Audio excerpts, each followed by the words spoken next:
Welcome back, everybody, to another episode of Movie Social. We're your hosts, Ricky and Steph. What up, what up, what up? And today on Movie Social, we're going to be doing a review of yet another movie that was delayed due to COVID and then put straight to Netflix, thanks to Netflix buying those rights. Mm-hmm. The Woman in the Window. Yeah. Makes me always want to think of The Woman in Black. You know, that horror movie.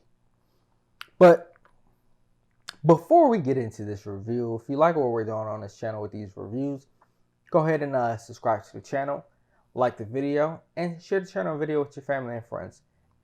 Alright, so this was a movie that I was looking forward to seeing before COVID because it looks so interesting, especially when you're watching the trailer. Yes. Then fast forward to about 15 to 20 minutes into the movie, I'm kind of like, this is one of those movies now.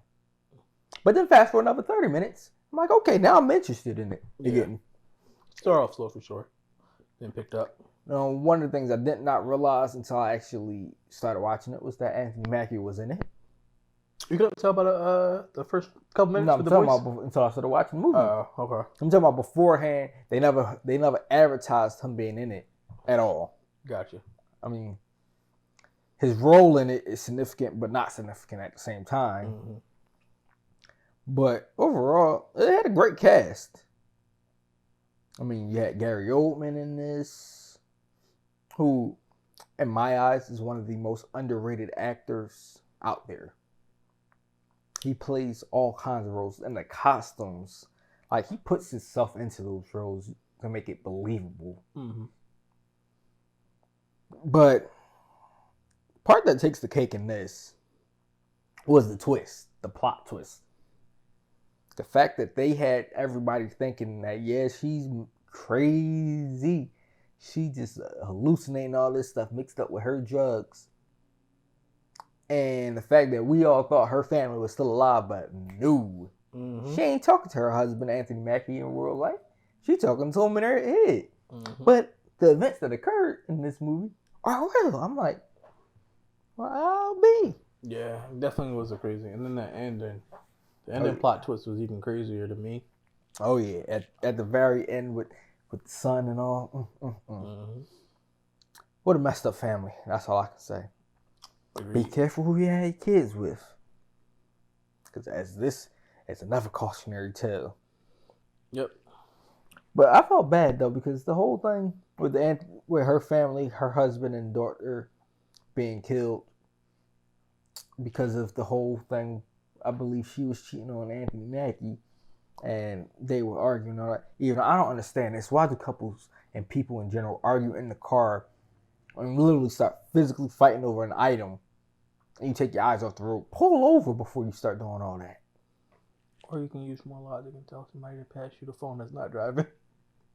Oh, but the person he was trying to take the phone from her. Yeah, I get that part. I'm just saying, like, when it fell, like, if I'm driving and granted, if I'm arguing over something and it falls, she didn't want him to see the phone though. That was the thing, because that was probably who she was cheating with. That was texting. Tragic though. Mm-hmm. And then she survived. I mean, the whole lore for this was interesting, and the fact that it mainly, for the most part, took place in her home. Mm-hmm. Whew. All I can say. 95% of the movie definitely, no, not even 99%, 95%. It had to be like. It was like the original Saw in a way, where most of the movie took place in that one room, and then everything else was more so a few bits and pieces outside of there. Mm-hmm. But I don't know if I could deal with how she didn't want to leave her home. She was afraid to step outside, even on her roof. So I believe you said she had a disorder.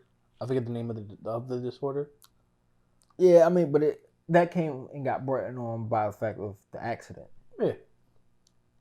It's just the fact, there's actually people out there that have that. I mean, for them, COVID was the best thing that probably happened. They had no excuse to go outside now. Mm-hmm. But, I love to be inside too, but I like to be able to go outside. I can. Yeah. That's something that I couldn't do. I think honestly, and this is maybe the truth for the us people who just speaking on this her diagnosis that she had. For the people who like staying outside, like in this whole how this whole excuse me, how this whole COVID thing hit. People who like going outside or who don't really care about going outside. When COVID hit, we felt like, dag, I like being in the house, but my chance that I could say, oh, let me go outside, my option was taken away from me. I mean, the only thing I really cared about going outside for was movies, and that was just crumbled to pieces. But yeah. I didn't like how the father was like really, really, really like. But see, he was trying to keep all the secrets going. He didn't want things to be known. And so here it is. I mean, he already knew the son was mental too. For sure. Son was messed up. The son's mother was really crazy. Because as you can see, it was either the son or her that killed his secretary. No, the son admitted that it was him. Okay. Yeah, actually, that is true. He did admit that's why they moved technically the first time. Even though the mother was also trying to extort money out of him. And then the son ended up killing her. Only because of how she was just messing things up for him even more. All because the neighbor slept with her. I'm like, hey, yo, this is just crazy cycle. And the bad thing about it was the neighbor had an opportunity to put all this away beforehand when the cops were there, and she found the earring on his nightstand, and he tried to basically say it was somebody else, even though technically it was somebody else by name. Yeah, it was still the same person that she was talking about. If he would have went on and did all that, that's what happened. He would have lived.